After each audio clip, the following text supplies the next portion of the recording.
ਬਹੁਤ ਹੀ ਸਤਿਕਾਰਯੋਗ ਗੁਰੂ ਪਾਤਸ਼ਾਹ ਦੀ ਬਖਸ਼ਿਸ਼ ਦੇ ਪਾਤਰ ਗੁਰਸਿੱਖ ਪਿਆਰਿਓ, ਆਓ ਸਭ ਤੋਂ ਪਹਿਲਾਂ ਗੁਰੂਦੇਵ ਪਾਤਸ਼ਾਹ ਦੀ ਬਖਸ਼ਿਸ਼ ਪਵਿੱਤਰ ਫਤਿਹ ਬੁਲੰਦ ਕਰੀਏ। ਪਿਆਰ ਸਹਿਤ ਆਖਿਓ ਜੀ, ਵਾਹਿਗੁਰੂ ਜੀ ਕਾ ਖਾਲਸਾ, ਵਾਹਿਗੁਰੂ ਜੀ ਕੀ ਫਤਿਹ। 15 ਅਗਸਤ ਦਾ ਦਿਹਾੜਾ ਹਿੰਦੁਸਤਾਨ ਦੇ ਵਿੱਚ ਬੜੇ ਜਸ਼ਨ ਦੇ ਨਾਲ ਮਨਾਇਆ ਜਾਂਦਾ ਹੈ, ਪਰ ਜਦੋਂ ਇਸ ਦਿਨ ਵਾਪਰੇ ਦੁਖਾਂਤ ਵੱਲ ਮਨੁੱਖ ਦਾ ਧਿਆਨ ਜਾਂਦਾ ਹੈ, ਖਾਸ ਕਰਕੇ ਪੰਜਾਬ ਦੇ ਬਸ਼ਿੰਦੇ, ਤਾਂ ਆਪ ਮੁਹਾਰੇ ਹੀ ਅੱਖਾਂ ਦੇ ਵਿੱਚੋਂ ਹੰਝੂ ਵਹਿ ਤੁਰਦੇ ਨੇ ਕਿ ਕਿਸ ਤਰ੍ਹਾਂ ਦੇ ਨਾਲ 1947 ਦੇ ਵਿੱਚ ਇਸ ਦੇਸ਼ ਦੀ ਵੰਡ ਦੇ ਦੌਰਾਨ, ਇਸ ਨੂੰ ਦੇਸ਼ ਦੀ ਵੰਡ ਤਾਂ ਨਹੀਂ ਕਿਹਾ ਜਾ ਸਕਦਾ, ਪੰਜਾਬ ਦੀ ਵੰਡ ਜ਼ਰੂਰ ਕਿਹਾ ਜਾ ਸਕਦਾ ਹੈ, ਕਿ ਪੰਜਾਬ ਦੀ ਵੰਡ ਦੇ ਦੌਰਾਨ ਕਿਸ ਤਰ੍ਹਾਂ ਲੱਖਾਂ ਦੀ ਗਿਣਤੀ ਦੇ ਵਿੱਚ ਬੇਗੁਨਾਹ ਬਸ਼ਿੰਦਿਆਂ ਦਾ ਖੂਨ ਡੁੱਲਿਆ, ਕਿਸ ਤਰ੍ਹਾਂ ਦਾ ਦਰਦਨਾਕ ਕਤਲੇਆਮ ਹੋਇਆ, ਕਿਸ ਤਰ੍ਹਾਂ ਆਪਣੀ ਪੱਤ ਬਚਾਉਣ ਦੇ ਵਾਸਤੇ ਬੱਚੀਆਂ ਨੇ ਖੂਹਾਂ ਦੇ ਵਿੱਚ ਛਾਲਾਂ ਮਾਰੀਆਂ, ਕਿਸ ਤਰ੍ਹਾਂ ਇੱਕ ਪਿਤਾ ਨੇ ਆਪਣੇ ਹੱਥੀਂ ਆਪਣੀਆਂ ਬੱਚੀਆਂ ਨੂੰ ਕਤਲ ਕੀਤਾ ਹੋਵੇਗਾ। ਬੜਾ ਅਕਹਿ ਔਰ ਬੜਾ ਅਸਹਿ ਸੰਤਾਪ ਹੈ। ਪਰ ਹੋਰ ਸੰਤਾਪ ਦਾ ਸਮਾਂ ਉਦੋਂ ਸ਼ੁਰੂ ਹੋ ਜਾਂਦਾ ਹੈ ਜਦੋਂ ਇਸ ਦੇਸ਼ ਨੂੰ ਆਜ਼ਾਦ ਕਰਾਉਣ ਦੇ ਵਾਸਤੇ ਜਿਸ ਕੌਮ ਦੀ ਪ੍ਰਤੀਸ਼ਤ ਅਨੁਸਾਰ ਵਸੋਂ ਜਿਹੜੀ ਹੈ ਕੇਵਲ 2% ਹੈ, ਪਰ ਇਸ ਸਮੁੱਚੇ ਦੇਸ਼ ਦੀ ਆਜ਼ਾਦੀ ਦੇ ਵਾਸਤੇ 90% ਤੋਂ ਵੱਧ ਕੁਰਬਾਨੀਆਂ ਕੀਤੀਆਂ ਜਾਂਦੀਆਂ ਨੇ। ਤੇ ਬੜੇ ਮਾਣ ਦੇ ਨਾਲ ਇਹ ਗੱਲ ਕਹੀ ਵੀ ਜਾਂਦੀ ਹੈ ਕਿ ਜੇਕਰ ਇਸ ਦੇਸ਼ ਦੀ ਆਜ਼ਾਦੀ ਵਾਸਤੇ ਲੜੇ ਸੰਘਰਸ਼ ਦੇ ਦੌਰਾਨ 121 ਬਸ਼ਿੰਦਿਆਂ ਨੂੰ ਫਾਂਸੀ ਦਿੱਤੀ ਗਈ ਤਾਂ ਵਿੱਚੋਂ 93 ਸਿੱਖ ਸਨ, ਕੇਵਲ 28 ਗੈਰ ਸਿੱਖ। ਪਰ ਸਭ ਤੋਂ ਵੱਡੀ ਦੁੱਖ ਦੀ ਗੱਲ ਇਹ ਹੈ ਕਿ 2% ਲੋਕ 98% ਲੋਕਾਂ ਨੂੰ ਆਜ਼ਾਦ ਕਰਾਉਣ ਦੇ ਵਾਸਤੇ ਆਪਣੇ ਵਿੱਚੋਂ 90% ਜਾਨਾਂ ਹੂਲ ਦਿੰਦੇ ਨੇ, ਭਾਵ ਕਿ 90% ਕੁਰਬਾਨੀਆਂ ਕਰਦੇ ਨੇ 2% ਹੋਣ ਦੇ ਬਾਵਜੂਦ। ਪਰ ਜਦੋਂ 90% ਜਾਂ 98% ਵਾਲਿਆਂ ਦੇ ਕੋਲ ਰਾਜ ਆਉਂਦਾ ਹੈ ਤਾਂ ਫਿਰ 98% ਜਾਂ 90% ਕੁਰਬਾਨੀਆਂ ਦੇਣ ਕਰਨ ਵਾਲਿਆਂ ਜਾਂ ਸ਼ਹਾਦਤਾਂ ਦੇਣ ਵਾਲਿਆਂ ਦੀ ਬਾਤ ਨਹੀਂ ਪੁੱਛੀ ਜਾਂਦੀ। ਹਰ ਸਾਲ ਜਦੋਂ ਵੀ ਇਹ ਦਿਹਾੜਾ ਆਉਂਦਾ ਹੈ, ਕਿਤੇ ਨਾ ਕਿਤੇ ਹਰ ਸਿੱਖ ਮਾਨਸਿਕਤਾ ਦੇ ਵਿੱਚ ਇਹ ਸਵਾਲ ਜ਼ਰੂਰ ਪੈਦਾ ਹੁੰਦਾ ਹੈ ਕਿ ਅਸੀਂ ਇਸ ਦੇਸ਼ ਦੇ ਵਾਸਤੇ ਇੰਨੀਆਂ ਸ਼ਹਾਦਤਾਂ ਦਿੱਤੀਆਂ, ਇੰਨਾ ਖੂਨ ਡੋਲਿਆ, ਪਰ ਅੱਜ ਸਾਨੂੰ ਪਾਣੀਆਂ ਦੇ ਵਾਸਤੇ, ਆਪਣੇ ਹੱਕਾਂ ਦੇ ਵਾਸਤੇ, ਆਪਣੇ ਭਵਿੱਖ ਦੇ ਵਾਸਤੇ, ਪੰਜਾਬ ਦੇ ਭਵਿੱਖ ਦੇ ਵਾਸਤੇ, ਆਪਣੀ ਬੋਲੀ ਦੇ ਵਾਸਤੇ, ਇੱਥੋਂ ਤੱਕ ਕਿ ਸੰਵਿਧਾਨ ਦੇ ਵਿੱਚ ਲਿਖੇ ਹੋਏ ਮੂਲ ਹੱਕਾਂ ਦੇ ਵਾਸਤੇ ਵੀ ਸੰਘਰਸ਼ ਕਰਨਾ ਪੈਂਦਾ ਹੈ, ਲੜਨਾ ਪੈਂਦਾ ਹੈ। ਇਸ ਤੋਂ ਵੱਡੀ ਤਰਾਸਦੀ ਹੋਰ ਕੀ ਹੋ ਸਕਦੀ ਹੈ ਕਿ ਜਿਸ ਦੇਸ਼ ਦੇ ਵਾਸਤੇ ਇੰਨੀਆਂ ਵੱਡੀਆਂ ਸ਼ਹਾਦਤਾਂ ਦਿੱਤੀਆਂ ਹੋਣ, ਉਸ ਦੇਸ਼ ਦੇ ਜਿਹੜੇ ਹੁਕਮਰਾਨ ਨੇ ਉਸ ਗੱਲ ਦਾ ਮੁੱਲ ਨਾ ਪਾਉਣ।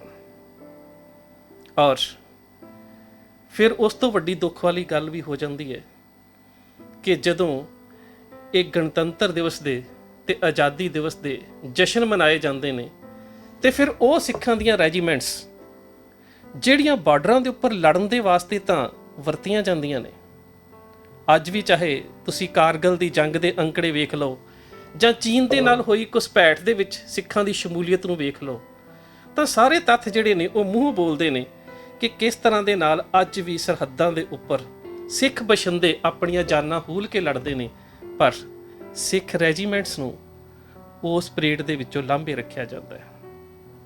ਤੇ ਇਸ ਤੋਂ ਵੱਡੀ ਜਿਹੜੀ ਮੈਂ ਤੀਜੀ ਗੱਲ ਤੁਹਾਡੇ ਨਾਲ ਕਰਨ ਲੱਗਾ, ਇਸ ਤੋਂ ਵੱਡੀ ਦੁੱਖ ਦੀ ਗੱਲ ਹੋਰ ਕੀ ਹੋ ਸਕਦੀ ਹੈ ਕਿ ਜਿਸ ਕੌਮ ਨੇ ਇਸ ਦੇਸ਼ ਨੂੰ ਆਜ਼ਾਦ ਕਰਾਉਣ ਦੇ ਵਾਸਤੇ ਇੰਨਾ ਵੱਡਾ ਹਿੱਸਾ ਪਾਇਆ ਹੋਵੇ, ਉਸ ਕੌਮੀਅਤ ਦੇ ਉੱਪਰ ਇੱਕ ਦੋਸ਼ ਹੋਰ ਤੈਅ ਕਰ ਦਿੱਤਾ ਜਾਵੇ ਕਿ ਇਸ ਕੌਮ ਦੇ ਕਰਕੇ ਦੇਸ਼ 90 ਸਾਲ ਵਧੇਰੇ ਗੁਲਾਮ ਰਿਹਾ। ਭਾਵ ਕਿ ਜੇ ਇਹ ਲੋਕ ਸਿੱਖ ਸੰਘਰਸ਼ ਕਰਦੇ ਤਾਂ 90 ਸਾਲ ਦੇਸ਼ ਪਹਿਲਾਂ ਆਜ਼ਾਦ ਹੋ ਜਾਣਾ ਸੀ। ਮੈਂ ਹਵਾਲੇ ਸਾਹਿਤ ਤੁਹਾਡੇ ਨਾਲ ਗੱਲ ਕਰੂੰਗਾ ਰਾਸ਼ਟਰੀ ਸਵੈਮ ਸੇਵਕ ਸੰਘ RSS ਦਾ ਪੰਜਾਬੀ ਦਾ ਮਾਸਿਕ ਪੱਤਰ ਰਵਾਨੀ ਦੇ 1999 ਦੇ ਅੰਕ ਦੇ ਵਿੱਚ ਇਹ ਗੱਲ ਲਿਖੀ ਗਈ ਹੈ ਕਿ ਜੇਕਰ 1857 ਦੀ ਦੇਸ਼ ਦੀ ਆਜ਼ਾਦੀ ਦੀ ਜੰਗ ਦੇ ਦੌਰਾਨ ਸਿੱਖ ਸੈਨਿਕ ਉਸ ਵੇਲੇ ਦੇ ਵਿਦਰੋਹੀਆਂ ਦੀ ਮਦਦ ਕਰਦੇ ਤਾਂ ਦੇਸ਼ 1857 ਦੇ ਵਿੱਚ ਆਜ਼ਾਦ ਹੋ ਜਾਣਾ ਸੀ। ਸਾਨੂੰ 1947 ਤੱਕ ਭਾਵ ਕਿ 90 ਸਾਲ ਹੋਰ ਗੁਲਾਮ ਨਹੀਂ ਸੀ ਰਹਿਣਾ ਪੈਣਾ। ਬੜੀ ਅਜੀਬ ਗੱਲ ਹੈ। ਵੈਸੇ ਇਹਦੇ ਵਿੱਚੋਂ ਦੋ ਗੱਲਾਂ ਤਾਂ ਸਾਬਤ ਹੋ ਜਾਂਦੀਆਂ ਨੇ ਕਿ ਇੱਕ ਤਾਂ ਤੁਸੀਂ ਇਹ ਦੱਸਣਾ ਚਾਹੁੰਦੇ ਹੋ ਕਿ ਸਿੱਖਾਂ ਦੇ ਕਰਕੇ ਦੇਸ਼ 90 ਸਾਲ ਗੁਲਾਮ ਰਿਹਾ, ਤੇ ਦੂਜਾ ਤੁਸੀਂ ਇਹ ਵੀ ਮੰਨਦੇ ਹੋ ਕਿ ਜੇਕਰ ਸਿੱਖ ਸਾਥ ਨਾ ਦੇਣ ਤਾਂ ਦੇਸ਼ ਆਜ਼ਾਦ ਨਹੀਂ ਸੀ ਹੋ ਸਕਦਾ। ਦੋ ਭਾਵ-ਅਰਥ ਨੇ ਇਸ ਗੱਲ ਦੇ ਕਿ ਇੱਕ ਤਾਂ ਸਿੱਖਾਂ ਦੇ ਕਰਕੇ 90 ਸਾਲ ਦੇਸ਼ ਗੁਲਾਮ ਰਿਹਾ, ਭਾਵ ਕਿ ਜਿਸ ਸੰਘਰਸ਼ ਦੇ ਵਿੱਚ ਸਿੱਖ ਹਿੱਸਾ ਨਹੀਂ ਲੈਂਦੇ ਉਹ ਸੰਘਰਸ਼ ਕਾਮਯਾਬ ਨਹੀਂ ਹੋ ਸਕਦਾ। ਤੇ ਦੂਸਰੀ ਗੱਲ ਤੁਸੀਂ ਇਸ ਲਿਖਤ ਦੇ ਵਿੱਚ ਇਹ ਵੀ ਮੰਨ ਜਾਂਦੇ ਹੋ ਕਿ ਜੇਕਰ ਸਿੱਖ ਸਾਥ ਦਿੰਦੇ ਤੇ ਦੇਸ਼ 90 ਸਾਲ ਪਹਿਲਾਂ ਆਜ਼ਾਦ ਹੋ ਜਾਂਦਾ, ਕਿ ਸਿੱਖਾਂ ਤੋਂ ਬਿਨਾਂ ਆਜ਼ਾਦੀ ਦੀ ਜੰਗ ਲੜੀ ਨਹੀਂ ਸੀ ਜਾ ਸਕਦੀ। ਪਰ ਸਭ ਤੋਂ ਵੱਡੀ ਗੱਲ ਇਹ ਹੈ ਕਿ ਕੀ ਤੁਸੀਂ ਇਤਿਹਾਸਕ ਸਰੋਤਾਂ ਦੇ ਮੁਤਾਬਕ ਤੁਹਾਡਾ ਕੋਈ ਵੀ ਵਿਦਵਾਨ ਅਜੇ ਤੱਕ ਇਹ ਸਿੱਧ ਕਰ ਸਕਿਆ ਹੈ ਕਿ 1857 ਦੀ ਛੋਟੀ ਜਿਹੀ ਬਗਾਵਤ ਆਜ਼ਾਦੀ ਦੀ ਜੰਗ ਸੀ? ਕੀ ਇਹ ਦੇਸ਼ ਦੀ ਆਜ਼ਾਦੀ ਦੇ ਵਾਸਤੇ ਸੀ, ਜਾਂ ਜਿਹੜੇ ਲੋਕਾਂ ਨੇ ਇਸ ਬਗਾਵਤ ਦੇ ਵਿੱਚ ਹਿੱਸਾ ਲਿਆ ਉਹਨਾਂ ਦਾ ਮਕਸਦ ਦੇਸ਼ ਦੀ ਆਜ਼ਾਦੀ ਸੀ, ਜਾਂ ਉਹਨਾਂ ਦੇ ਰਾਜਸੀ ਹਿੱਤ ਸਨ, ਜਾਂ ਉਹਨਾਂ ਦੇ ਨਿੱਜੀ ਹਿੱਤ ਸਨ, ਜਾਂ ਉਹ ਨਿੱਜੀ ਹੱਕਾਂ ਦੇ ਵਾਸਤੇ ਲੜ ਰਹੇ ਸਨ, ਜਾਂ ਉਹ ਆਪਣੀਆਂ ਰਿਆਸਤਾਂ ਦੇ ਵਾਸਤੇ ਲੜ ਰਹੇ ਸਨ? ਕੀ ਕੋਈ ਸਾਂਝੇ ਦੇਸ਼ ਦੀ ਆਜ਼ਾਦੀ ਦੇ ਵਾਸਤੇ ਲੜ ਰਿਹਾ ਸੀ? ਤੁਹਾਨੂੰ ਤਾਂ ਹਮੇਸ਼ਾ ਦੇ ਵਾਸਤੇ ਸਿੱਖਾਂ ਦਾ ਸ਼ੁਕਰਗੁਜ਼ਾਰ ਹੋਣਾ ਚਾਹੀਦਾ ਹੈ ਕਿ 2% ਹੋਣ ਦੇ ਬਾਵਜੂਦ 90% ਕੁਰਬਾਨੀਆਂ ਦੇ ਕੇ ਉਹਨਾਂ ਲੋਕਾਂ ਨੂੰ ਰਾਜ ਦਿੱਤਾ ਜਿਨ੍ਹਾਂ ਦੀ ਵਸੋਂ 90% ਸੀ ਤੇ ਕੁਰਬਾਨੀਆਂ 2%। ਤੇ ਅੱਜ ਉਸ 2% ਦੇ ਦੌਰਾਨ 2% ਦੇ ਬਾਵਜੂਦ 90% ਕੁਰਬਾਨੀਆਂ ਦੇਣ ਵਾਲਿਆਂ ਨੂੰ 2% ਦੇ ਅਨੁਪਾਤ ਮੁਤਾਬਕ ਖਿੱਤੇ ਦੇ ਵਿੱਚ ਵੀ ਆਜ਼ਾਦੀ ਦਾ ਨਿੱਘ ਨਹੀਂ ਲੈਣ ਦਿੱਤਾ ਜਾ ਰਿਹਾ। ਉਹਨਾਂ ਨੂੰ ਆਪਣੇ ਹੱਕਾਂ ਦੇ ਵਾਸਤੇ ਸੰਘਰਸ਼ ਕਰਨਾ ਪੈ ਰਿਹਾ। ਅਗਲੀ ਗੱਲ, ਜੇਕਰ 1857 ਦੀ ਆਜ਼ਾਦੀ ਦੀ ਜੰਗ ਨੂੰ ਤੁਸੀਂ ਪਹਿਲੀ ਆਜ਼ਾਦੀ ਦੀ ਜੰਗ ਕਹਿੰਦੇ ਹੋ, ਤਾਂ ਮੈਂ ਫਿਰ ਉਸ ਗੱਲ ਨੂੰ ਦੁਹਰਾ ਦਿਆਂ ਕਿ ਕੋਈ ਵੀ ਨਿਰਪੱਖ ਇਤਿਹਾਸਕਾਰ ਉਸ ਨੂੰ ਇੱਕ ਛੋਟੀ ਜਿਹੀ ਬਗਾਵਤ ਤੋਂ ਬਿਨਾਂ ਕੁਝ ਨਹੀਂ ਮੰਨਦਾ। ਆਰਸੀ ਮਜ਼ੂਮਦਾਰ ਨੂੰ ਪੜ੍ਹ ਕੇ ਵੇਖ ਲਓ। ਇਸ ਤੋਂ ਇਲਾਵਾ ਹੋਰ ਕਈ ਐਸੇ ਇਤਿਹਾਸਕਾਰ ਹੋਣਗੇ ਜਿਨ੍ਹਾਂ ਦੇ ਹਵਾਲੇ ਮੈਂ ਤੁਹਾਡੇ ਨਾਲ ਸਾਂਝੇ ਕਰ ਦੇਵਾਂਗਾ। ਔਰ ਲਾਹੌਰੀ ਰਾਮ ਬਾਲੀ ਹੁਣਾਂ ਨੇ ਤਾਂ ਆਪਣੀ ਕਿਤਾਬ ਹਿੰਦੂਇਜ਼ਮ ਦੇ ਵਿੱਚ ਜਿਹੜੇ 1857 ਦੇ ਕ੍ਰਾਂਤੀਕਾਰੀ ਨੇ ਉਹਨਾਂ ਦੇ ਵਾਸਤੇ ਤਾਂ ਸ਼ਬਦ ਹੀ ਇੱਕ ਵਰਤਿਆ, ਨਕਲੀ ਕ੍ਰਾਂਤੀਕਾਰੀ, ਕਿਉਂਕਿ ਕ੍ਰਾਂਤੀ ਦੇ ਵਾਸਤੇ ਕੋਈ ਲੜਾਈ ਹੈ ਹੀ ਨਹੀਂ ਹੈ। ਆਓ ਹੁਣ ਉਸ ਪਹਿਲੀ ਬਗਾਵਤ ਦੀ ਗੱਲ ਕਰਦੇ ਹਾਂ ਜਿਹੜੀ 8-9 ਮਈ 1857 ਨੂੰ ਬੈਰਕਪੁਰ ਮੇਰਠ ਦੀ ਛਾਉਣੀ ਦੇ ਵਿੱਚ ਹੁੰਦੀ ਹੈ, ਜਿਸ ਦਾ ਸ਼ਹੀਦ ਮੰਗਲ ਪਾਂਡੇ ਨੂੰ ਗਿਣਿਆ ਜਾਂਦਾ ਹੈ। ਬੜੀਆਂ ਫਿਲਮਾਂ ਵੀ ਬਣ ਚੁੱਕੀਆਂ ਨੇ। ਉਸ ਬਗਾਵਤ ਦਾ ਕਾਰਨ ਕੀ ਹੈ? ਉਸ ਬਗਾਵਤ ਦਾ ਕਾਰਨ ਹੈ ਕਿ ਅੰਗਰੇਜ਼ਾਂ ਵੱਲੋਂ ਉਸ ਰੈਜੀਮੈਂਟ ਨੂੰ ਜਿਹੜੀਆਂ ਇਨਫੀਲਡ ਰਾਈਫਲਸ ਦਿੱਤੀਆਂ ਗਈਆਂ, ਉਹਨਾਂ ਰਾਈਫਲਸ ਦੇ ਵਿੱਚ ਚਲਾਉਣ ਦੇ ਵਾਸਤੇ ਜਿਹੜੇ ਕਾਰਤੂਸ ਦਿੱਤੇ ਗਏ, ਉਹਨਾਂ ਨੂੰ ਚਲਾਉਣ ਤੋਂ ਪਹਿਲਾਂ ਮੂੰਹ ਦੇ ਨਾਲ ਖੋਲ੍ਹਣਾ ਪੈਂਦਾ ਸੀ, ਤੇ ਜਿਸ ਜਗ੍ਹਾ ਤੋਂ ਖੋਲ੍ਹਣਾ ਪੈਂਦਾ ਸੀ ਉੱਥੇ ਗਊ ਦੀ ਔਰ ਸੂਰ ਦੀ ਚਰਬੀ ਲੱਗੀ ਹੋਈ ਸੀ। ਤੇ ਸਾਰੀ ਰੈਜੀਮੈਂਟ ਦੇ ਵਿੱਚ ਇਹ ਗੱਲ ਫੈਲਾ ਦਿੱਤੀ ਗਈ ਕਿ ਗਊ ਔਰ ਸੂਰ ਇਹ ਦੋਵੇਂ ਹੀ ਦੋ ਧਰਮਾਂ ਦੀਆਂ, ਭਾਵ ਕਿ ਹਿੰਦੂਆਂ ਔਰ ਮੁਸਲਮਾਨਾਂ ਦੀਆਂ ਧਾਰਮਿਕ ਭਾਵਨਾਵਾਂ ਨੂੰ ਭੜਕਾਉਂਦੇ ਨੇ। ਇਸ ਕਰਕੇ ਇਸ ਰੈਜੀਮੈਂਟ ਦੇ ਵਿੱਚ ਬਗਾਵਤ ਹੋਈ। ਸੋ ਉਹ ਚਰਬੀ ਵਾਲੇ ਜਿਹੜੇ ਕਾਰਤੂਸ ਹੈ ਉਹ ਇਸ ਬਗਾਵਤ ਦਾ ਕਾਰਨ ਬਣੇ। ਹੁਣ ਮਿਸਟਰ ਐਸ ਸੇਨ ਆਪਣੀ ਕਿਤਾਬ ਦਾ 1857 ਦੇ ਵਿੱਚ ਇੱਕ ਗੱਲ ਕਹਿੰਦੇ ਨੇ ਕਿ ਜਦੋਂ ਅੰਗਰੇਜ਼ਾਂ ਦੇ ਵੱਲੋਂ ਇਹਨਾਂ ਕਾਰਤੂਸਾਂ ਦੇ ਉੱਪਰ ਚਰਬੀ ਦੇ ਵਾਸਤੇ ਠੇਕੇਦਾਰੀ ਦਾ ਇਸ਼ਤਿਹਾਰ ਦਿੱਤਾ ਗਿਆ ਤਾਂ ਬਕਾਇਦਾ ਲਿਖਿਆ ਗਿਆ ਕਿ ਭੇਡ ਜਾਂ ਬੱਕਰੀ ਦੀ ਚਰਬੀ ਜਿਹੜੀ ਹੈ ਉਹ ਇਹਨਾਂ ਦੇ ਉੱਪਰ ਚੜਾਈ ਜਾਵੇਗੀ। ਤੇ ਜਿਸ ਬੰਗਾਲੀ ਬ੍ਰਾਹਮਣ ਠੇਕੇਦਾਰ ਨੇ ਠੇਕਾ ਲਿਆ ਉਸ ਨੇ ਸਸਤੀ ਜਾਣ ਕੇ ਗਊ ਔਰ ਸੂਰ ਦੀ ਜਿਹੜੀ ਚਰਬੀ ਸੀ ਉਹ ਚੜਾ ਦਿੱਤੀ। ਹੁਣ ਇਹਦੇ ਵਿੱਚ ਦੋਸ਼ੀ ਕੌਣ ਹੋਇਆ? ਤੁਸੀਂ ਉਸ ਨੂੰ ਦੇਸ਼ ਦੀ ਆਜ਼ਾਦੀ ਦੀ ਜੰਗ ਕਹਿੰਦੇ ਹੋ। ਅਗਲੀ ਗੱਲ ਉਹ ਹੋਰ ਬੜੀ ਵੱਡੀ ਕਰਦੇ ਨੇ, ਇਹ ਗੱਲ ਲਾਹੌਰੀ ਰਾਮ ਬਾਲੀ ਕਰਦੇ ਨੇ। ਉਹ ਕਹਿੰਦੇ ਨੇ ਕਿ ਜੇਕਰ ਉਹੀ ਕਾਰਤੂਸ ਜਿਹੜੇ ਨੇ ਅੰਗਰੇਜ਼ਾਂ ਦੇ ਵੱਲੋਂ ਵਰਤਣੇ ਪੈਣ ਤਾਂ ਫਿਰ ਧਾਰਮਿਕ ਭਾਵਨਾਵਾਂ ਭੜਕਦੀਆਂ ਨੇ। ਪਰ ਜਦੋਂ ਇਹ 80-85 ਬੰਦੇ ਉਸੇ ਹੀ ਰੈਜੀਮੈਂਟ ਦੇ ਵਿੱਚੋਂ ਬਗਾਵਤ ਕਰਦੇ ਨੇ ਤਾਂ ਉਹੀ ਬੰਦੂਕਾਂ ਚੁੱਕ ਕੇ ਅੰਗਰੇਜ਼ਾਂ ਦੇ ਖਿਲਾਫ ਵਰਤਦੇ ਨੇ ਕਿ ਉਦੋਂ ਧਾਰਮਿਕ ਭਾਵਨਾਵਾਂ ਨਹੀਂ ਭੜਕਦੀਆਂ। ਤੁਸੀਂ ਇਸ ਨੂੰ ਆਜ਼ਾਦੀ ਦੀ ਜੰਗ ਕਹਿੰਦੇ ਹੋ। ਨਿਰਪੱਖ ਇਤਿਹਾਸਕਾਰਾਂ ਦੇ ਕੋਲੋਂ ਇੱਕ ਵਾਰੀ ਇਸ 'ਤੇ ਚਰਚਾ ਤੇ ਕਰਾ ਕੇ ਵੇਖੋ। ਵੈਸੇ ਤਾਂ ਮੈਂ ਜਿੰਨੇ ਸਿੱਖ ਨੌਜਵਾਨ ਵੀਰ ਤੇ ਭੈਣਾਂ ਨੇ ਉਹਨਾਂ ਨੂੰ ਕਹੂੰਗਾ ਕਿ ਇੰਟਰਨੈਟ ਦੇ ਉੱਪਰ ਆਰਸੀ ਮਜ਼ੂਮਦਾਰ ਦੀ ਵੀ ਲਿਖਤ ਇਹਦੇ ਬਾਰੇ ਅਵੇਲੇਬਲ ਹੈ PDF ਦੇ ਵਿੱਚ, ਔਰ ਡਾਕਟਰ ਗੰਡਾ ਸਿੰਘ ਦੀ ਕਿਤਾਬ ਦਾ ਮਿਊਟਨੀ ਆਫ 1857 ਐਂਡ ਦਾ 6 ਉਹ ਵੀ ਪਈ ਹੋਈ ਹੈ। ਉਸ ਨੂੰ ਜ਼ਰੂਰ ਪੜ੍ਹਿਓ, ਤੁਹਾਨੂੰ ਕੱਲੇ ਤੱਥ ਦਾ ਪਤਾ ਲੱਗ ਜਾਵੇਗਾ ਕਿ ਜਿਸ ਦੋਸ਼ ਨੂੰ ਸਿੱਖਾਂ ਦੇ ਸਿਰ ਮੜਿਆ ਜਾ ਰਿਹਾ ਹੈ ਕਿ ਸਿੱਖਾਂ ਕਰਕੇ ਦੇਸ਼ ਗੁਲਾਮ ਰਿਹਾ, ਕੀ ਇਹ ਆਜ਼ਾਦੀ ਦੀ ਪਹਿਲੀ ਜੰਗ ਸੀ? ਉਸ ਤੋਂ ਬਾਅਦ 13 ਮਈ 1857 ਨੂੰ ਇਹ ਜਿੰਨੇ ਵੀ ਵਿਦਰੋਹੀ ਮੇਰਠ ਤੋਂ ਚੱਲਦੇ ਨੇ ਇਹ ਸਾਰੇ ਦਿੱਲੀ ਦਾਖਲ ਹੁੰਦੇ ਨੇ, ਲਾਲ ਕਿਲੇ ਨੂੰ ਘੇਰਾ ਪਾਉਂਦੇ ਨੇ, ਤੇ ਲਾਲ ਕਿਲੇ ਦੇ ਵਿੱਚ ਉਸ ਵੇਲੇ ਬਹਾਦਰ ਸ਼ਾਹ ਦੂਸਰਾ ਉਹ ਵੀ ਅੰਗਰੇਜ਼ਾਂ ਤੋਂ ਦੁਖੀ ਹੈ, ਕਿਉਂਕਿ ਵਿਲੀਅਮ ਬੈਂਟਿੰਗ ਨੇ ਇਹ ਕਾਨੂੰਨ ਪਾਸ ਕਰ ਦਿੱਤਾ ਹੈ ਕਿ ਜੇਕਰ ਬਹਾਦਰ ਸ਼ਾਹ ਤੋਂ ਬਾਅਦ ਅੰਗਰੇਜ਼ਾਂ ਦਾ ਰਾਜ ਦਿੱਲੀ ਦੇ ਵਿੱਚ ਭਾਵ ਕਿ ਸਾਰੇ ਦੇਸ਼ ਦੇ ਵਿੱਚ ਹੋ ਜਾਂਦਾ ਹੈ ਤੇ ਉਹਦੀ ਜਿਹੜੀ ਆਉਣ ਵਾਲੀ ਸੰਤਾਨ ਹੈ ਉਹ ਸੁਲਤਾਨ ਦੀ ਗੱਦੀ ਦੇ ਉੱਪਰ ਨਹੀਂ ਬੈਠ ਸਕੇਗੀ, ਇਹਨਾਂ ਨੂੰ ਲਾਲ ਕਿਲਾ ਖਾਲੀ ਕਰਨਾ ਪਵੇਗਾ। ਸੋ ਪਹਿਲੀ ਗੱਲ ਤੇ ਕਿ ਉਹਦੀ ਆਪਣੀ ਇੱਕ ਸਮੱਸਿਆ ਹੈ।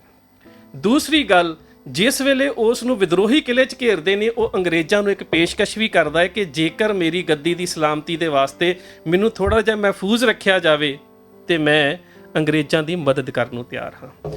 ਤੀਸਰੀ ਗੱਲ, ਜਿਹੜੇ ਉਸ ਦੇ ਵਿਦਰੋਹੀ ਸੈਨਿਕਾਂ ਦੇ ਨਾਲ ਰਲ ਕੇ ਅੰਗਰੇਜ਼ਾਂ ਦੇ ਨਾਲ ਲੜਨ ਦੀ ਗੱਲ ਕਰਦੇ ਨੇ ਉਹ ਬਹਾਦਰ ਸ਼ਾਹ ਨੂੰ ਕਹਿੰਦੇ ਨੇ ਕਿ ਜੇਕਰ ਸਾਨੂੰ ਤਨਖਾਹਾਂ ਦਿੱਤੀਆਂ ਜਾਣ ਫਿਰ ਅਸੀਂ ਅੰਗਰੇਜ਼ਾਂ ਦੇ ਖਿਲਾਫ ਲੜ ਸਕਦੇ ਹਾਂ, ਨਹੀਂ ਤੇ ਅਸੀਂ ਨਹੀਂ ਲੜ ਸਕਦੇ। ਔਰ ਚੌਥੀ ਗੱਲ ਕਿ ਬਹਾਦਰ ਸ਼ਾਹ ਦੀ ਜਿਹੜੀ ਇੱਕ ਰਾਣੀ ਹੈ ਜੀਨਤ ਮਹਲ, ਉਹ ਅੰਗਰੇਜ਼ ਅਫਸਰਾਂ ਨੂੰ ਚਿੱਠੀ ਪੱਤਰ ਕਰ ਰਹੀ ਹੈ ਕਿ ਜੇਕਰ ਤੁਸੀਂ ਮੇਰੇ ਬੇਟੇ ਜਵਾਨ ਬਖਤ ਨੂੰ ਦਿੱਲੀ ਦੇ ਤਖਤ ਦੇ ਵਿੱਚ ਕੁਝ ਹਿੱਸੇਦਾਰੀ ਦੇ ਦਿਓ ਤੇ ਮੈਂ ਕਿਲੇ ਦੇ ਦਰਵਾਜ਼ੇ ਖੋਲ੍ਹ ਕੇ ਅੰਗਰੇਜ਼ਾਂ ਦੀ ਮਦਦ ਕਰਨ ਵਾਸਤੇ ਤਿਆਰ ਹਾਂ। ਹੁਣ ਕੀ ਇਹ ਆਜ਼ਾਦੀ ਦੀ ਜੰਗ ਹੈ ਜਾਂ ਫਿਰ ਆਪੋ ਆਪਣੇ ਹਿੱਤਾਂ ਦੀ ਜੰਗ ਹੈ? ਹੁਣ ਜਦੋਂ ਅਸੀਂ ਨਾਨਾ ਸਾਹਿਬ ਦੀ ਗੱਲ ਕਰਦੇ ਹਾਂ ਤਾਂ ਉਸ ਸਮੇਂ ਆਖਰੀ ਮਰਾਠਾ ਜਿਨ੍ਹਾਂ ਦੀ ਮੌਤ ਸ਼ਾਇਦ 1852 ਦੇ ਵਿੱਚ ਹੋ ਗਈ ਸੀ, ਬਾਜੀ ਰਾਓ ਪੇਸ਼ਵਾ, ਉਹਨਾਂ ਨੂੰ ਅੰਗਰੇਜ਼ਾਂ ਦੇ ਵੱਲੋਂ 8 ਲੱਖ ਪੈਨਸ਼ਨ ਮਿਲਦੀ ਸੀ। ਤੇ ਉਸ ਤੋਂ ਬਾਅਦ ਅੰਗਰੇਜ਼ਾਂ ਨੇ ਇਹ ਕਾਨੂੰਨ ਪਾਸ ਕਰ ਦਿੱਤਾ ਕਿ ਜੇਕਰ ਕਿਸੇ ਰਿਆਸਤ ਦੇ ਰਾਜੇ ਦਾ ਆਪਣਾ ਬਿੰਦੀ ਸੰਤਾਨ ਜਾਂ ਆਪਣਾ ਪੁੱਤਰ ਜੇਕਰ ਉਹਦੀ ਜਗ੍ਹਾ ਦੇ ਉੱਪਰ ਉਸ ਰਿਆਸਤ ਦਾ ਮੁਖੀ ਹੋਵੇਗਾ ਤਾਂ ਉਸ ਨੂੰ ਇਹ ਪੈਨਸ਼ਨ ਜਾਰੀ ਰੱਖੀ ਜਾਵੇਗੀ, ਪਰ ਜੇਕਰ ਉਸ ਨੇ ਕੋਈ ਗੋਦ ਲਿਆ ਬੱਚਾ ਹੈ ਜਾਂ ਉਸ ਦੀ ਆਪਣੀ ਅਸਲੀ ਔਲਾਦ ਨਹੀਂ ਹੈ ਤੇ ਫਿਰ ਉਸ ਨੂੰ ਇਸ ਪੈਨਸ਼ਨ ਦੇ ਹੱਕ ਤੋਂ ਵਾਂਝਾ ਰੱਖਿਆ ਜਾਵੇਗਾ। ਉਸ ਤੋਂ ਬਾਅਦ ਫਿਰ ਨਾਨਾ ਸਾਹਿਬ ਜਿਹੜਾ ਹੈ ਉਹਨੇ ਕੁਦਰਤੀ ਇਸ ਬਗਾਵਤ ਦੇ ਵਿੱਚ ਹਿੱਸਾ ਲੈਣਾ ਸੀ, ਭਾਵ ਕਿ ਇਸ ਵਿਦਰੋਹ ਦੇ ਵਿੱਚ ਹਿੱਸਾ ਲੈਣਾ ਸੀ। ਉਹਦੇ ਪਿੱਛੇ ਕਾਰਨ ਦੇਸ਼ ਦੀ ਆਜ਼ਾਦੀ ਹੈ ਜਾਂ ਆਪਣੀ ਪੈਨਸ਼ਨ, ਆਪਣੀ ਰਿਆਸਤ ਦੀ ਪੈਨਸ਼ਨ ਜਾਂ ਫਿਰ ਦੇਸ਼ ਦੀ ਆਜ਼ਾਦੀ? ਇਹ ਜਵਾਬ ਤੁਸੀਂ ਸੋਚ ਲਓ ਕਿਤੇ। ਜਦੋਂ ਇਹ ਦੇਸ਼ ਕਾਨੂੰਨ ਦੇ ਵਿੱਚ ਇਹ ਕਾਨੂੰਨ ਦੇਸ਼ ਦੇ ਵਿੱਚ ਪਾਸ ਹੋ ਗਿਆ ਕਿ ਜਿਹੜੀਆਂ ਰਿਆਸਤਾਂ ਦੇ ਮੁਖੀਆਂ ਦੀ ਆਪਣੀ ਸੰਤਾਨ ਉਹਨਾਂ ਦੀ ਜਗ੍ਹਾ ਦੇ ਉੱਪਰ ਨਹੀਂ ਹੈ, ਉਹਨਾਂ ਨੂੰ ਅੰਗਰੇਜ਼ ਹਕੂਮਤ ਦੇ ਵੱਲੋਂ ਮਿਲ ਰਹੀ ਜਿਹੜੀ ਪੈਨਸ਼ਨ ਹੈ ਉਹ ਬੰਦ ਕਰ ਦਿੱਤੀ ਜਾਵੇਗੀ ਤੇ ਇਸ ਦਾ ਅਸਰ ਕੁਦਰਤੀ ਝਾਂਸੀ ਦੀ ਰਾਣੀ ਲక్ష్ਮੀ ਬਾਈ ਦੇ ਉੱਪਰ ਵੀ ਹੋਣਾ ਸੀ, ਕਿਉਂਕਿ ਉਸ ਦਾ ਵੀ ਮਤਵੰਨਾ ਪੁੱਤਰ ਸੀ। ਹੁਣ ਜਦੋਂ ਉਸ ਦੇ ਕਿਲੇ ਨੂੰ ਘੇਰਿਆ ਗਿਆ, ਸਭ ਤੋਂ ਪਹਿਲਾਂ ਉਹਦੇ ਕਿਲੇ ਨੂੰ ਘੇਰਿਆ ਗਿਆ ਉਸ ਦੀ ਮਦਦ ਲੈਣ ਦੇ ਵਾਸਤੇ, ਤੇ ਉਸ ਦੇ ਨਾਲ ਜਿਹੜੇ ਚਿੱਠੀ ਪੱਤਰ ਹੋਏ ਨੇ ਮਿਸਟਰ ਗਾਰਡਨ ਜਿਹੜਾ ਅੰਗਰੇਜ਼ ਆਫੀਸਰ ਸੀ, ਉਹਦੇ ਵਿੱਚ ਉਸਨੇ ਖੁਦ ਮੰਨਿਆ ਕਿ ਇਹਨਾਂ ਵਿਦਰੋਹੀਆਂ ਤੋਂ ਮੈਂ ਬਹੁਤ ਦੁਖੀ ਹਾਂ ਔਰ ਮੈਨੂੰ ਬਹੁਤ ਤੰਗ ਕੀਤਾ ਜਾ ਰਿਹਾ। ਤੇ ਜਦੋਂ ਅੰਗਰੇਜ਼ਾਂ ਨੂੰ ਘੇਰਾ ਪਾ ਲਿਆ ਗਿਆ ਕਿਲੇ ਦੇ ਵਿੱਚ ਅੰਗਰੇਜ਼ ਅਫਸਰਾਂ ਨੂੰ, ਤੇ ਉਦੋਂ ਵੀ ਚਿੱਠੀ ਪੱਤਰ ਦਾ ਜ਼ਿਕਰ ਡਾਕਟਰ G.W. ਫਾਰੈਸਟ ਦੀ ਇੱਕ ਕਿਤਾਬ ਹੈ ਦਾ ਮਿਊਟਨੀ ਆਫ 1857 ਤੇ ਉਹਦੇ ਵਿੱਚ ਉਹ records from the military department of India ਇਹਦੇ ਹਵਾਲੇ ਦੇ ਨਾਲ ਉਹ ਲਿਖਦੇ ਨੇ G.W. ਫਾਰੈਸਟ ਕਿ ਉਸ ਵੇਲੇ ਲక్ష్ਮੀ ਬਾਈ ਜਿਹੜੀ ਝਾਂਸੀ ਦੀ ਰਾਣੀ ਹੈ ਉਸ ਨੇ ਅੰਗਰੇਜ਼ਾਂ ਨੂੰ ਮਦਦ ਵਾਸਤੇ ਕੁਝ ਬੰਦੂਕਾਂ ਔਰ ਕੁਝ ਗੋਲੀ ਸਿੱਕਾ ਜਿਹੜਾ ਭੇਜਿਆ ਔਰ ਨਾਲ ਹੀ ਕਿਹਾ ਕਿ ਵਿਦਰੋਹੀ ਮੈਨੂੰ ਜ਼ਬਰਦਸਤੀ ਇਸ ਮੁਹਿੰਮ ਵਿੱਚ ਹਿੱਸਾ ਲੈਣ ਲਈ ਮਜਬੂਰ ਕਰ ਰਹੇ ਨੇ।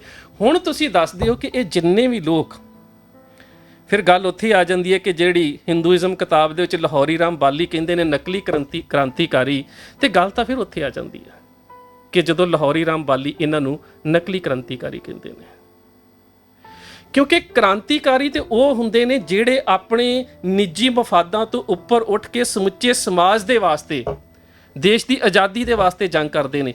ਇੱਥੇ ਜਿਹੜੇ ਕ੍ਰਾਂਤੀਕਾਰੀਆਂ ਦੀ ਮੈਂ ਗੱਲ ਕੀਤੀ ਹੈ ਉਹਨਾਂ ਦੇ ਮਫਾਦ ਜਿਹੜੇ ਨੇ ਨਿੱਜੀ ਨੇ, ਦੇਸ਼ ਦੇ ਹਿੱਤ ਨਹੀਂ ਨੇ। ਔਰ ਜਿਹੜਾ ਸਿੱਖਾਂ ਦੇ ਉੱਪਰ ਦੋਸ਼ ਲਗਾਇਆ ਜਾਂਦਾ ਹੁਣ ਉਹਦਾ ਜਵਾਬ ਡਾਕਟਰ ਗੰਡਾ ਸਿੰਘ ਨੇ ਬਹੁਤ ਪਿਆਰਾ ਦਿੱਤਾ ਹੈ। ਸਿੱਖਾਂ ਨੂੰ ਕਿਹਾ ਗਿਆ ਕਿ ਸਿੱਖਾਂ ਨੇ ਇਸ ਵਿਦਰੋਹ ਦੇ ਵਿੱਚ ਦੇਸ਼ ਵਾਸੀਆਂ ਦਾ ਸਾਥ ਨਹੀਂ ਦਿੱਤਾ। ਹੁਣ ਸਾਥ ਕਿਉਂ ਨਹੀਂ ਦਿੱਤਾ, ਉਸ ਦਾ ਜਵਾਬ ਡਾਕਟਰ ਗੰਡਾ ਸਿੰਘ ਦੀ ਲਿਖਤ ਦੇ ਵਿੱਚ ਸੁਣ ਲਓ। ਉਹ ਕਹਿੰਦੇ ਨੇ ਕਿ ਜਿਸ ਵੇਲੇ 1839 ਦੇ ਵਿੱਚ ਮਹਾਰਾਜਾ ਰਣਜੀਤ ਸਿੰਘ ਦਾ ਅਕਾਲ ਚਲਾਣਾ ਹੁੰਦਾ ਹੈ, ਉਸ ਤੋਂ ਬਾਅਦ ਡੋਗਰਿਆਂ ਦੇ ਵੱਲੋਂ ਜਿਸ ਤਰ੍ਹਾਂ ਦੇ ਨਾਲ ਸਿੱਖਾਂ ਨਾਲ ਧੋਖੇ ਕੀਤੇ ਜਾਂਦੇ ਨੇ, ਉਹਨਾਂ ਦੇ ਧੋਖਿਆਂ ਤੋਂ ਬਾਅਦ ਜਿਹੜੀਆਂ ਰਣਜੀਤ ਸਿੰਘ ਤੋਂ ਬਾਅਦ ਸਿੱਖਾਂ ਦੀਆਂ ਤੇ ਅੰਗਰੇਜ਼ਾਂ ਦੀਆਂ ਲੜਾਈਆਂ ਹੁੰਦੀਆਂ ਨੇ, ਜਿਨ੍ਹਾਂ ਨੂੰ ਸ਼ਾਹ ਮੁਹੰਮਦ ਜੰਗਨਾਮੇ ਦੇ ਵਿੱਚ ਲਿਖਦਾ ਹੈ ਕਿ ਜੰਗ ਹਿੰਦ ਪੰਜਾਬ ਦਾ ਹੋਣ ਲੱਗਾ, ਦੋਹੀਂ ਪਾਤਸ਼ਾਹੀ ਫੌਜਾਂ ਭਾਰੀਆਂ ਨੇ। ਔਰ ਇਹ ਜਿਹੜਾ ਹਿੰਦ ਔਰ ਪੰਜਾਬ ਦਾ ਜੰਗ ਹੈ, ਇਹਦੇ ਵਿੱਚ ਸਾਰੇ ਅੰਗਰੇਜ਼ ਸਿੱਖ ਫੌਜਾਂ ਦੇ ਖਿਲਾਫ ਨਹੀਂ ਲੜੇ, ਅੰਗਰੇਜ਼ਾਂ ਨੇ ਤਾਂ ਕੇਵਲ ਤੇ ਕੇਵਲ ਅਗਵਾਈ ਕੀਤੀ ਹੈ। ਜਿੰਨੀਆਂ ਵੀ ਰੈਜੀਮੈਂਟਾਂ ਸਿੱਖਾਂ ਦੇ ਖਿਲਾਫ ਲੜੀਆਂ ਨੇ, ਉਹ ਸਾਰੀਆਂ ਜਿਹੜੀਆਂ ਨੈਟਿਵ ਇਨਫੈਂਟਰੀ ਸੀ, ਚਾਹੇ ਉਹ 5 ਸੀ, 25 ਸੀ, 21 ਸੀ, 71 ਸੀ, 76 ਸੀ, ਜਿੰਨੇ ਵੀ ਉਹਨਾਂ ਦੇ ਨਾਮ ਨੇ ਡਾਕਟਰ ਗੰਡਾ ਸਿੰਘ ਹੁਣਾਂ ਨੇ ਦਿੱਤੇ ਹੋਏ ਨੇ। ਔਰ ਜਿਹੜੀਆਂ ਇਹ ਰੈਜੀਮੈਂਟਾਂ ਸਿੱਖਾਂ ਦੇ ਖਿਲਾਫ ਲੜੀਆਂ ਨੇ, ਉਹ ਸਾਰੀਆਂ ਹੀ ਇਹਨਾਂ ਹਿੰਦੁਸਤਾਨੀ ਲੋਕਾਂ ਦੀਆਂ ਸੀ। ਅੰਗਰੇਜ਼ ਆਫਿਸਰਾਂ ਨੇ ਤਾਂ ਕੇਵਲ ਤੇ ਕੇਵਲ ਅਗਵਾਈ ਕੀਤੀ ਹੈ। ਸੋ ਗੁਰੂ ਸਵਾਰਿਓ, ਇਸ ਤਰ੍ਹਾਂ ਦੇ ਨਾਲ ਇਤਿਹਾਸ ਜਿਹੜਾ ਹੈ ਉਸ ਨੂੰ ਬਦਲਿਆ ਜਾ ਰਿਹਾ ਹੈ। ਇਹ ਨਹੀਂ ਲਿਖਿਆ ਜਾ ਰਿਹਾ ਕਿ ਸਿੱਖਾਂ ਦੀਆਂ ਸ਼ਹਾਦਤਾਂ ਦੇ ਕਰਕੇ ਦੇਸ਼ ਆਜ਼ਾਦ ਹੋਇਆ। ਇਹ ਲਿਖਿਆ ਜਾ ਰਿਹਾ ਹੈ ਕਿ ਸਿੱਖਾਂ ਦੇ ਨਾ ਹਿੱਸਾ ਲੈਣ ਕਰਕੇ 90 ਸਾਲ ਇਸ ਦੇਸ਼ ਨੂੰ ਹੋਰ ਗੁਲਾਮੀ ਜਿਹੜੀ ਹੈ ਉਹ ਸਹਿਣੀ ਪਈ। ਔਰ ਇੱਕ ਗੱਲ ਦਾ ਹਮੇਸ਼ਾ ਖਿਆਲ ਰੱਖਿਆ ਕਰੋ, ਜਿਹੜਾ ਮੈਂ ਬਾਰ-ਬਾਰ ਹਰ ਲੈਕਚਰ 'ਚ ਕਹਿੰਦਾ, ਆਪਣੇ ਇਤਿਹਾਸ ਨੂੰ ਪੜ੍ਹੋ, ਆਪਣੇ ਇਤਿਹਾਸ ਦਾ ਅਧਿਐਨ ਕਰੋ। ਇਤਿਹਾਸ ਜਦੋਂ ਜੇਤੂ ਲਿਖਦੇ ਨੇ ਨਾ, ਤੇ ਫਿਰ ਜੇਤੂਆਂ ਦੇ ਜਿਹੜੇ ਰਾਜੇ ਨੇ ਉਹ ਸੁਰ ਦੇਵਤੇ ਹੋ ਜਾਂਦੇ ਨੇ, ਤੇ ਹਾਰੇ ਹੋਏ ਲੋਕ ਜਿਹੜੇ ਨੇ ਉਹ ਅਸੁਰ ਰਾਖਸ਼ ਹੋ ਜਾਂਦੇ ਨੇ। ਤੇ ਇਹ ਪ੍ਰਵਿਰਤੀ ਔਰ ਇਹ ਦੁਹਰਾ ਜਿਹੜਾ ਹੈ ਇਹ ਫਿਰ ਵਾਪਰ ਰਿਹਾ ਹੈ। ਆਪਣੇ ਇਤਿਹਾਸ ਨੂੰ ਸੰਭਾਲਣ ਦੀ ਲੋੜ ਹੈ। ਇੰਨੀਆਂ ਕੁ ਬੇਨਤੀਆਂ ਪ੍ਰਵਾਨ। ਫਤਿਹ ਦੀ ਸਾਂਝ ਗੱਜ ਕੇ ਆਖਿਓ ਜੀ, ਵਾਹਿਗੁਰੂ ਜੀ ਕਾ ਖਾਲਸਾ, ਵਾਹਿਗੁਰੂ ਜੀ ਕੀ ਫਤਿਹ।